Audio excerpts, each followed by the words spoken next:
channel. So, saya Nura Watif akan menceritakan sedikit tentang media sosial ataupun kebaikan media sosial. So, dekat sini saya akan memberitahu sedikit tentang penggunaan media sosial di masa sekarang.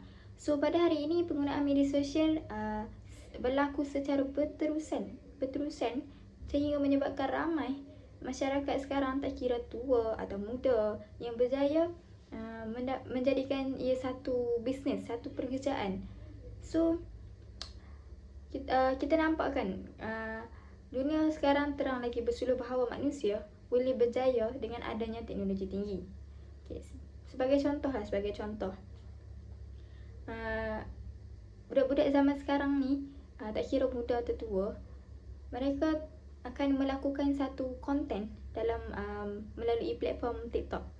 So, konten itu akan berikan satu orang cakap satu pekerjaan kan, satu norma dalam hidup mereka untuk melakukan konten seperti makeup, konten game dan sebagainya. So, di sini kita nak tahu apakah itu media sosial. Media sosial merupakan satu rangkaian komunikasi di atas jalan yang dapat menghubungkan para pengguna di serata dunia. So, walau bagaimanapun, untuk pemahaman yang lebih jelas kan, media pada awalnya sebuah alat perantaraan seperti radio, televisyen dan surat khabar. So, media-media ini mempunyai limitasi yang terhad dan sukar untuk para pengguna untuk mengemukakan pendapat masing-masing.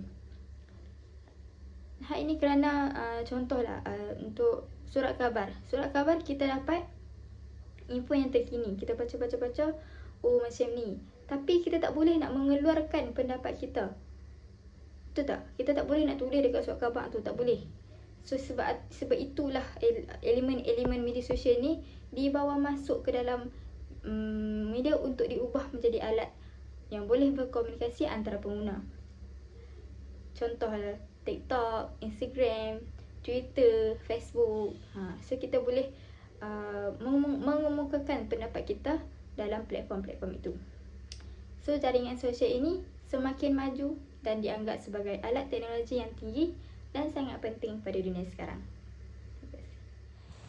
Twitter pula merupakan platform yang digunakan masyarakat masa kini untuk mengetahui isu-isu semasa yang hangat diperkatakan seperti berita, selebriti dan sebagainya.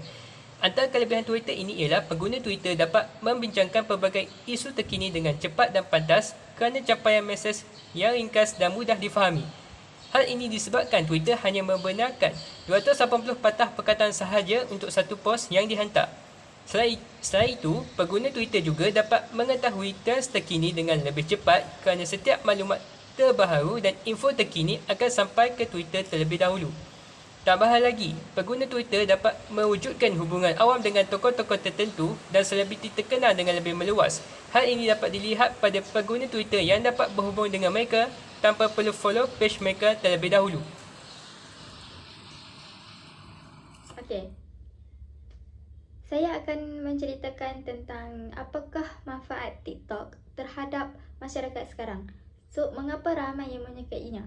So, sebab apa ramai orang menyukai aplikasi TikTok ini ialah TikTok adalah satu tempat untuk menjalankan perniagaan melalui atas talian dan memudahkan content creator untuk promote, untuk live dan lain-lain.